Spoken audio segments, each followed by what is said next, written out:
Hello दोस्तों, एक नए क्लास में आप सभी का स्वागत है। तो दोस्तों, अभी के इस क्लास में आज हम लोग पढ़ने वाले हैं सोशल साइंस यानी सामाजिक विज्ञान के लघु उत्तरीय प्रश्न यानी वीवीआई सब्जेक्टिव क्वेश्चन देखने वाले हैं सामाजिक विज्ञान का, जो आप लोग को 16 फरवरी 2023 को आने वाला ये सभी क्वेश्चन है।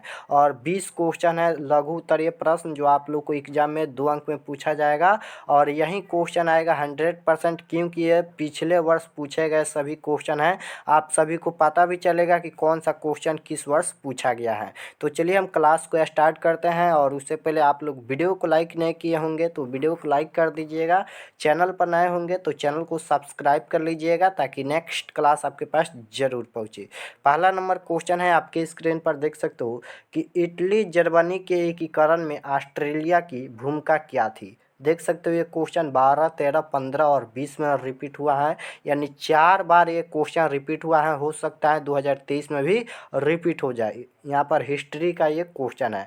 तो इटली जर्मनी के एकीकरण में ऑस्ट्रेलिया की भूमिका क्या थी, यही क्वेश्चन पूछा है। तो इसका उत्तर देख सकते हो, इसका उत्तर है कि इटली तथा जर्मनी के एकीकरण में ऑस्ट्रेलिया सबसे बड़ी बाधा थी। एकीकरण के पीछे मूलतः राष्ट्रवादी भावना थी और ऑस्ट्रेलिया का चांसलर मेटरनी घोर प्रतिक्रियावादी था। उसने इटली तथा जर्मनी में एकीकरण हेतु होने वाले सभी आंदोलनों अथवा प्रयासों को दबाया और मेटरनी की दमनकारी नीति के प्रतिक्रिया स्वरूप इटली तथा जर्मनी की जनता में राष्ट्रवाद की भावना बढ़ती गई। ऑस्ट्रेलिया में मेटरनी के पतन के बाद इटली तथा जर्मनी के लोगों ने एकीकरण के मार्ग का सबसे बड़ी बाधा समाप्त हुआ। देख पुनः भारी उत्साह के साथ एकीकरण का प्रयास किया और यहाँ पर अत्यंत सफलता पाई। तो आप लोग स्क्रीनशॉट ले लीजिए, काफ़ी इंपॉर्टेंट ये सभी क्वेश्चन है, आप सभी लोग को पता है। देख सकते हो आप लोग को सामने है जितना भी क्वेश्चन है पिछले वर्ष पूछे गए हैं, बार बार रिपीट जो क्वेश्चन हुआ है वही क्वेश्चन इस क्लास में है। तो चलिए नेक्स्ट क्वेश्चन देखते हैं 2 नंबर। तो 2 नंबर क्वेश्चन है, आपके स्क्रीन पर देख सकते हो कि रूसी क्रांति के किन्हीं 2 कारणों का वर्णन करें। रूसी क्रांति के किन्हीं 2 कारणों का वर्णन करना है। और ये क्वेश्चन 13, 17, 18 में यानी 3 बार रिपीट हुआ है। और ये बिहार मॉडल क्वेश्चन है, बीएम लिखा है। हो सकता है 2023 में भी रिपीट हो जाए। तो इसका उत्तर है कि रूसी क्रांति के 2 महत्वपूर्ण कारण निम्नलिखित थे। पहला है कि जार की निरंकुशता एवं अयोग्य शासन। यद्यपि 19वीं सदी के मध्य में राजतंत्र की शक्ति सीमित की जा चुकी थी, इसी राजतंत्र अपना विशेषाधिकार छोड़ने को तैयार नहीं था। जार निकोलस द्वितीय राजा की दैवी अधिकारों में विश्वास रखता था। जार की अपर शाही अविस्तार और नेतृत्व अकुशल थी। गलत सलाहकारों के कारण जार की स्वेच्छाचारिता बढ़ती गई और जनता की स्थिति बद से बदतर होती गई।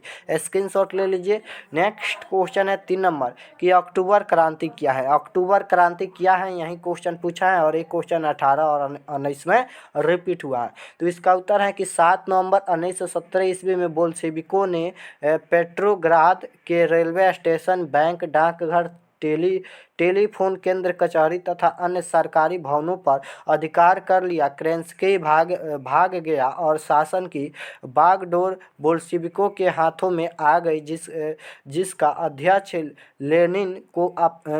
लेनिन को बनाया गया। इसी क्रांति को बोल्शेविक क्रांति या नवंबर की क्रांति कहते हैं। इसे अक्टूबर की क्रांति भी कहा जाता है, क्योंकि पुराने कैलेंडर के अनुसार यह 25 अक्टूबर 1917 ईस्वी की घटना थी। तो देख सकते हो काफ़ी सिंपल क्वेश्चन है, स्क्रीनशॉट ले लीजिए। नेक्स्ट क्वेश्चन, तो 4 नंबर क्वेश्चन है आपके स्क्रीन पर कि सहारा वर्ग किसे कहते हैं। और ये क्वेश्चन देख सकते हो बिहार मॉडल है और 12 में और 18 में यानी दोनों से यहाँ पर दोनों सेटिंग में यहाँ पर द्वितीय सेटिंग में पूछा गया है। देख सकते हो सी लिखा है, यानी सेकेंड शिफ्ट में ये क्वेश्चन 2 बार पूछा गया है। तो इसका उत्तर है कि समाज का वह लाचार वर्ग जिसमें गरीब, किसान, कृषक, मजदूर, समान मजदूर, श्रमिक एवं आम गरीब लोग शामिल हो, उसे हम सहारा वर्ग कहते हैं। इस वर्ग के लोग के पास बुनियादी चीज़ें भी उपलब्ध नहीं होती हैं। धनी वर्ग इस वर्ग को उपेक्षित नज़रों से देखते हैं। स्क्रीनशॉट ले लीजिए। नेक्स्ट क्वेश्चन है 5 नंबर कि असहयोग आंदोलन प्रथम जन आंदोलन था कैसे। करे। और ये क्वेश्चन देख सकते हो 14, 16, 18, 20 में रिपीट हुआ है, यानी 4 बार ये क्वेश्चन रिपीट हुआ है। तो इसका उत्तर है कि 1920 ईस्वी में गांधी जी के नेतृत्व में चलाया गया असहयोग आंदोलन इस मायने में प्रथम जन आंदोलन था कि इससे पूर्व के सभी आंदोलन आर्थिक या सामाजिक आधार पर किसी वर्ग विशेष के द्वारा अपने हितों की रक्षा अथवा पूर्ति के लिए चलाए गए थे, जबकि असहयोग आंदोलन के कार्य ऐसे थे कि हर तरह के लोग इसमें अपना योगदान कर सके, जैसे सरकारी उपाधियों एवं अवैतनिक पदों का त्याग, सरकारी और अर्ध सरकारी उद्योगों को बहिष्कार, सरकारी स्कूल एवं कॉलेजों का बहिष्कार, सरकारी न्यायालयों का बहिष्कार, विदेशी वस्तुओं का बहिष्कार आदि जनता ने अपने अपने स्तर के अनुरूप इस कार्यक्रमों के योगदान दिया और असहयोग आंदोलन को जन आंदोलन का रूप प्रदान किया। सिंपल है, स्क्रीनशॉट ले लीजिएगा। नेक्स्ट क्वेश्चन है 6 नंबर के भूमंडलीकरण के भारत पर प्रभाव को स्पष्ट करें। क्वेश्चन है 6 नंबर कि भूमंडलीकरण के भारत पर प्रभाव को स्पष्ट करना है, और ये भी देख सकते हो 16 और 18 में पूछा गया है। तो इसका उत्तर है कि भूमंडलीकरण का प्रभाव भारत पर व्यापक रूप से पड़ा। इसके फलस्वरूप भारत में रोजगार के अवसर बढ़े हैं। भारत में अनेक बहुराष्ट्रीय कंपनी का आगमन हुआ जो विभिन्न तरह की उपभोक्ता सामग्रियों का उत्पादन करती हैं अथवा सेवा क्षेत्र में कार्य कर रही हैं। भूमंडलीकरण के फलस्वरूप शिक्षा एवं स्वास्थ्य के बेहतर विकल्प उपलब्ध हुए हैं। हम इसके उत्पादों का उपभोग कर रहे हैं। भूमंडलीकरण के कारण भारत में भी लोगों के जीवन स्तर में काफ़ी सुधार आया है। इसका जीवन सुविधापूर्ण हुआ है। स्क्रीनशॉट ले लीजिए। नेक्स्ट क्वेश्चन है 7 नंबर आपके स्क्रीन पर। यहाँ पर 7 नंबर क्वेश्चन है कि विश्व बाजार किसे कहते हैं। विश्व बाजार किसे कहते हैं, यही क्वेश्चन पूछा है और ये 12 और 19 में रिपीट हुआ है। तो इसका उत्तर है कि विश्व बाजार उन स्थलों के बाज़ारों को कहते हैं जो विश्व के अनेक देशों की वस्तुओं आम लोगों के खरीदने के लिए उपलब्ध कराती हो, जैसे भारत की आर्थिक राजधानी मुंबई है। सिंपल क्वेश्चन है। नेक्स्ट क्वेश्चन 8 नंबर आपके स्क्रीन पर है कि संघीय शासन की 2 विशेषताएँ लिखिए। संघीय शासन की 2 विशेषताएँ लिखना है और एक क्वेश्चन 11 और 19 में रिपीट हुआ है। तो इसका उत्तर है कि संघीय शासन व्यवस्था के अंतर्गत 2 स्तर की सरकारें होती हैं, केंद्रीय एवं क्षेत्रीय स्तर। दूसरा, अलग अलग स्तर की सरकारें एक ही नागरिक समूह पर शासन करती हैं। चलिए एक बार और इसका उत्तर देखते हैं। इसका उत्तर है कि संघीय शासन व्यवस्था के अंतर्गत 2 स्तर की सरकारें होती हैं, केंद्रीय एवं क्षेत्रीय स्तर। और 2 नंबर है कि अलग अलग स्तर की सरकारें एक ही नागरिक समूह पर शासन करती हैं। स्क्रीनशॉट ले लीजिए। नेक्स्ट क्वेश्चन है कि लैंगिक असमानता क्या है। लैंगिक असमानता क्या है, और एक क्वेश्चन 16 और 21 में पूछा गया है। तो इसका उत्तर है कि लिंग के आधार पर समाज में महिलाओं में व पुरुषों में जो असमानता पाई जाती है उसे लैंगिक असमानता कहते हैं। यह असमानता सामाजिक, आर्थिक, राजनीतिक व अन्य क्षेत्रों में पाई जाती है। और एक क्वेश्चन 16-21 में रिपीट हुआ। 10 नंबर क्वेश्चन है आपके स्क्रीन पर कि ग्राम पंचायतों के प्रमुख अंग कौन कौन है। ग्राम पंचायतों के प्रमुख अंग कौन कौन है, यही पूछा है और एक क्वेश्चन 13 और 16 में पूछा गया है। तो इसका उत्तर है कि ग्राम पंचायत के प्रमुख 4 अंग हैं। देख सकते हो ग्राम पंचायत के प्रमुख 4 अंग हैं। इसके नाम है, देख सकते हो, ग्राम सभा, मुखिया, ग्राम रक्षा दल एंड ग्राम का यहाँ पर एंड ग्राम कचहरी। स्क्रीनशॉट ले लीजिए। नेक्स्ट क्वेश्चन है 11 नंबर आपके स्क्रीन पर। देख सकते हो कि संघ राज का अर्थ बताएं। संघ राज का अर्थ क्या है, यही पूछा है क्वेश्चन। और एक क्वेश्चन यहाँ पर बिहार मॉडल है, 14 और 16 में पूछा गया है। तो इसका उत्तर है कि जब सत्ता का विभाजन केंद्रीय, राज्य या क्षेत्रीय स्तर एवं स्थानीय सरकारों के बीच वितरित कर दिया जाता है तो वह संघीय राज कहलाता है, किंतु सर्वोच्च सत्ता केंद्र के पास होती है। स्क्रीनशॉट ले लीजिए। नेक्स्ट क्वेश्चन है 12 नंबर आपके स्क्रीन पर कि दल बदल कानून क्या है। दल बदल कानून का क्या है, देख सकते हो ये क्वेश्चन कितने बार रिपीट हुआ है, 12, 15, 17, 21 में। और ये बिहार मॉडल क्वेश्चन है, हो सकता है 2023 में भी आ सकता है। दल बदल कानून क्या है, तो इसका उत्तर है कि भारत एक बहुराष्ट्रीय लोकतांत्रिक लोकतांत्रिकी राष्ट्र हैं, निर्वाचित प्रतिनिधि अपने हित या अन्य किसी कारण से अपने दल को छोड़कर अन्य दल में मिल जाता है तो यह क्रिया उस निर्वाचित सदस्य के संसभा में दल बदल कहलाएगा। दल बदल शक्ति संतुलन को बिगाड़ता है, सरकार को अस्थायी भयभीत बनाए रखता है। 1985 ईस्वी में राजीव गांधी के नेतृत्व वाली सरकार ने दल बदल विरोधी अधिनियम संसद में लाया। पारित अधिनियम दल विरोधी कानून बना। यदि किसी पार्टी से निर्वाचित सदस्यों का एक तिहाई भाग अलग होता है तो यह दल बदल नहीं कहलाएगा, एक नए दल का गठन माना जाएगा। यदि दल बदल की घटना में एक तिहाई से कम निर्वाचित सदस्य हैं तो यह दल बदल माना जाएगा। दल बदलने वाले निर्वाचित प्रतिनिधि की सदस्यता विधायकी से समाप्त कर दी जाती है। इतना लिखिएगा तो आप लोग को 2 अंक मिलेगा। ये जरूरी नहीं है कि पूरा लिखिएगा तभी 2 अंक मिलेगा, लेकिन इसमें मेन जो पॉइंट है वह लिखिएगा तभी 2 अंक मिल जाएगा। चलिए नेक्स्ट क्वेश्चन है यहाँ पर 13 नंबर आपके स्क्रीन पर कि अर्थव्यवस्था किसे कहते हैं। अर्थव्यवस्था किसे कहते हैं, इसके 2 कार्य कौन कौन से हैं।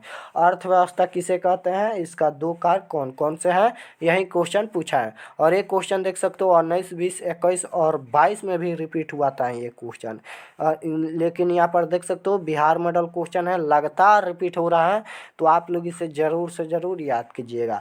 तो इसका उत्तर है कि अर्थव्यवस्था से तात्पर्य वैसी क्रियाओं का संपादन जिसमें आर्थिक उत्पादन निहित होता है। आर्थर लेविस ने अर्थव्यवस्था के संबंध में कहा कि अर्थव्यवस्था का संबंध किसी राष्ट्र के संपूर्ण व्यवहार से होता है जिसके आधार पर मानवीय आवश्यकताओं की संतुष्टि के लिए वह अपने संसाधनों का प्रयोग करता है। ब्राउन ने कहा कि अर्थव्यवस्था आजीविका अर्जन की एक प्रणाली है। कहना अनुचित नहीं होगा कि अर्थव्यवस्था आर्थिक क्रियाओं का ऐसा संगठन है जिसके अंतर्गत लोग कार्य का मौका पाकर अपनी आजीविका का संपादन करते हैं। अर्थव्यवस्था के 2 कार्य इस प्रकार हैं। यहाँ पर अर्थव्यवस्था के 2 कार्य इस प्रकार हैं, देख सकते हो। पहला नंबर है यहाँ पर कि लोगों की आवश्यकताओं की संतुष्टि के लिए विभिन्न प्रकार की वस्तुओं एवं सेवाओं का उत्पादन करती है। उसके बाद 2 नंबर है यहाँ पर कि लोगों को रोजगार का अवसर प्रदान करती है। स्क्रीनशॉट ले लीजिएगा, यहाँ पर 13 नंबर क्वेश्चन का काफ़ी इंपॉर्टेंट है। चलिए नेक्स्ट क्वेश्चन है यहाँ पर 14 नंबर एटीएम क्या है। एटीएम क्या है यही क्वेश्चन पूछा है। और एक क्वेश्चन देख सकते हो 12, 18, 20, 21 में रिपीट हुआ है, देख सकते हो। एटीएम क्या है, तो इसका उत्तर है देख सकते हो एटीएम। एक कार्ड को एटीएम सह डेबिट कार्ड भी कहा जाता है। ध्यान से समझिएगा इस क्वेश्चन को। एटीएम कार्ड को एटीएम सह डेबिट कार्ड भी कहा जाता है। एटीएम को सह डेबिट कार्ड भी कहा जाता है। प्लास्टिक मुद्रा के रूप में प्रचलित आज इस मुद्रा का प्रयोग विनिमय क्रिया को संपादित करने किया जा रहा है। ATM and automatic teller machine भी इसे कहते हैं। 24 घंटे रुपये निकालने तथा जमा करने की सुविधा प्रदान करता है। एटीएम के लिए एक गुप्त पिन कोड होता है जिसे बगैर जाने एटीएम का संचालन संभव नहीं है। स्क्रीनशॉट ले लीजिए, काफ़ी इंपॉर्टेंट क्वेश्चन है।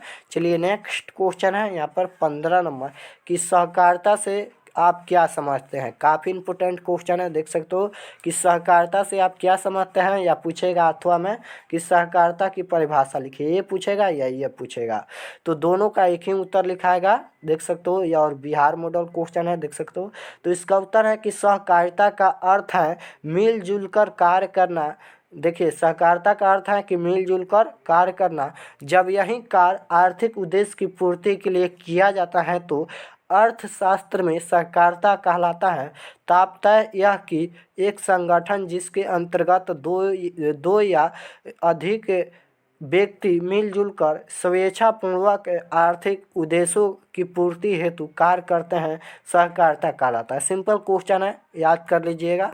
नेक्स्ट क्वेश्चन है यहाँ पर 16 नंबर कोयले के विभिन्न प्रकारों के नाम लिखिए। ज्योग्राफी यानी भूगोल का क्वेश्चन है कि कोयले के विभिन्न प्रकारों के नाम लिखिए। ये क्वेश्चन 21 में रिपीट हुआ है। तो इसका उत्तर है कि कोयला 4 प्रकार का होता है। सबसे पहले कि कोयला 4 प्रकार का होता है। ऑब्जेक्टिव में पूछेगा कि कोयला कितने प्रकार का होता है, तो कोयला 4 प्रकार का होता है। पहला होता है एंथ्रासाइड, और सबसे इनमें सबसे बेहतर कोयला किसको माना जाता है, तो एंथ्रासाइड को पूछेगा भी एग्जाम में ऑब्जेक्टिव में कि सबसे अच्छा किस्म का कोयला कौन होता है, तो एंथ्रासाइड। और सबसे घटिया कोयला कौन होता है, तो पीट कोयला। तो पहला है यहाँ पर एंथ्रासाइड, दूसरा है बिटुमेन्स, तीसरा है लिग्नाइट कोयला तथा यहाँ पर चौथा है पीट। सबसे अच्छा कोयला एंथ्रासाइड है, देख सकते हो। तो 17 नंबर क्वेश्चन है, आपके स्क्रीन पर देख सकते हो कि समुच्च रेखाओं द्वारा शंक्वाकार पहाड़ी का प्रदर्शन किस प्रकार किया जाता है। क्वेश्चन है कि समुच्च रेखाओं द्वारा शंक्वाकार पहाड़ी का प्रदर्शन किस प्रकार किया जाता है, और ये क्वेश्चन 15 और 16 में आया है। तो इसका उत्तर है कि शंक्वाकार पहाड़ी का प्रदर्शन वृत्ताकार या बंद रेखाओं द्वारा प्रदर्शित किया जाता है। पहाड़ी के शिखर की ऊंचाई मध्य में बिंदु या त्रिकोण बनाकर किया जाता है। ऊंचाई प्रकट करने वाली रेखाएं अंदर तथा निचाई प्रकट करने वाली रेखाएं बाहर होती है। सिंपल क्वेश्चन है। चलिए एक बार और समझिए कि यहाँ पर समुच्च रेखाओं द्वारा शंक्वाकार पहाड़ी का प्रदर्शन किस प्रकार किया जाता है। तो इसका उत्तर है कि शंक्वाकार पहाड़ी का प्रदर्शन वृत्ताकार या बंद रेखाओं द्वारा प्रदर्शित किया जाता है। पहाड़ी के शिखर की ऊंचाई मध्य में बिंदु या त्रिकोण बनाकर किया जाता है। ऊंचाई प्रकट करने वाली रेखाएं अंदर तथा निचाई प्रकट करने वाली रेखाएं बाहर होती है। सिंपल क्वेश्चन है, याद कर लीजिएगा।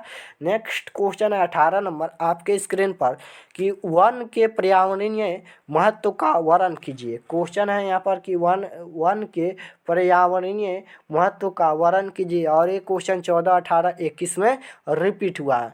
तो इसका उत्तर है कि पर्यावरण की गुणवत्ता को बढ़ाने में वनों का योगदान इस प्रकार है, देख सकते हो। पहला नंबर है आपके स्क्रीन पर, पहला नंबर है कि वन स्थानीय जलवायु को मृदुल बनाने में सहायक है। 2 नंबर है कि मृदा अपरदन को नियंत्रित करने तथा मिट्टी को उपजाऊ बनाने में सहायक है। 3 नंबर है कि नदी प्रवाह को नियमित करके बाढ़ों की विभीषिका को कम करता है। 4 नंबर है कि वन तेज पवन की शक्ति को कम करता है और मरुस्थल का विस्तार रोकता है। यहाँ पर 5 नंबर है कि वन पर्यावरण में स्थिरता बनाए रखते हैं तथा पारिस्थितिक संतुलन को बिगड़ने नहीं देता है। इतना लिखिएगा, 2 अंक मिल जाएगा, स्क्रीनशॉट ले लीजिए। चलिए नेक्स्ट क्वेश्चन है 19 नंबर आपके स्क्रीन पर देख सकते हो कि खनिजों के संरक्षण और प्रबंधन से आप क्या समझते हैं, या पूछेगा कि खनिज के संरक्षण के उपाय सुझाइए। देखिए क्वेश्चन समझिए। सबसे पहले खनिजों के संरक्षण एवं प्रबंधन से क्या समझते हैं, यह क्वेश्चन पूछेगा, या पूछेगा कि खनिज के संरक्षण के उपाय बुझाइए। दोनों का एक ही उत्तर होता है, और ये क्वेश्चन देख सकते हो बिहार मॉडल है, 15, 18, 20 में रिपीट हुआ है। पढ़ाते वही है जो आप लोग को एग्जाम में 2023 में आने वाला है। इस क्लास में वही सब क्वेश्चन था। तो इसका उत्तर है कि खनिज पदार्थ अशुद्ध व्यवस्था में खदानों से प्राप्त होते हैं। खनिजों का भंडार सीमित है, अतः अशुद्ध खनिजों का शुद्धिकरण खनिज प्रबंधन कहलाता है। सीमित खनिज भंडारों का योजनाबद्ध तरीके से पीढ़ी उपयोग खनिजों का संरक्षण कहलाता है। एक बार और समझिए इसका उत्तर। तो इसका उत्तर है कि खनिज पदार्थ अशुद्ध अवस्था में खदानों से प्राप्त होता है। खनिज कहाँ से प्राप्त होता है, तो खनिज पदार्थ अशुद्ध अवस्था में खदानों से प्राप्त होता है, और खनिज का भंडार सीमित है, अतः अशुद्ध खनिजों का शुद्धिकरण खनिज प्रबंधन कहलाता है। सीमित खनिज भंडारों का योजनाबद्ध तरीके से पीढ़ी दर पीढ़ी उपयोग खनिजों का संरक्षण कहलाता है। चलिए लास्ट क्वेश्चन है 20 नंबर आपके स्क्रीन पर देख सकते हो। 20 नंबर क्वेश्चन है कि सौर ऊर्जा का उत्पादन कैसे होता है, और ये क्वेश्चन 15 और 20 में पूछा गया है कि सौर ऊर्जा का उत्पादन कैसे होता है? तो इसका उत्तर है कि सौर ऊर्जा का उत्पादन सूर्य प्रकाश से होता है। सौर प्लेट पर जब सूर्य की किरणों पड़ती हैं तब रासायनिक ऊर्जा बैटरी में संग्रहित की जाती है। बैटरी की ऊर्जा से घरों को ऊर्जा मिलती है। एक बार और समझिए कि सौर ऊर्जा का उत्पादन कैसे होता है। इसका उत्तर है कि सौर ऊर्जा का उत्पादन सूर्य प्रकाश से होता है। सौर ऊर्जा का उत्पादन सूर्य प्रकाश से होता है। सौर प्लेट पर जब सूर्य की किरणें पड़ती हैं तब रासायनिक ऊर्जा बैटरी में संग्रहित की जाती हैं। बैटरी की ऊर्जा से घरों को ऊर्जा मिलती है। सिंपल क्वेश्चन है। तो इस क्लास में 20 क्वेश्चन था। तो आप लोग कमेंट में ज़रूर बताना सही सही कि 20 में से आप लोग को कितना प्रश्न सही हुआ, कितना क्वेश्चन आप लोग को याद था। और प्लीज़ आप लोग से रिक्वेस्ट है कि इसे ज़रूर से ज़रूर याद करके एग्ज़ाम देने जाना है 2023 में, क्योंकि काफ़ी इंपॉर्टेंट क्वेश्चन है। और भी हम इंपॉर्टेंट कराएंगे अभी सोशल साइंस का, और इसमें आपदा प्रबंधन का क्वेश्चन नहीं था और सब सब्जेक्ट का क्वेश्चन था। तो आप लोग इसे ज़रूर से ज़रूर याद कीजिएगा। अगर वीडियो पसंद आए हो तो लाइक कर दीजिएगा। चैनल पर नए हो तो चैनल को सब्सक्राइब कर लीजिएगा ताकि नेक्स्ट क्लास आपके पास ज़रूर पहुँचे। तो मिलते हैं नेक्स्ट क्लास में। All the best.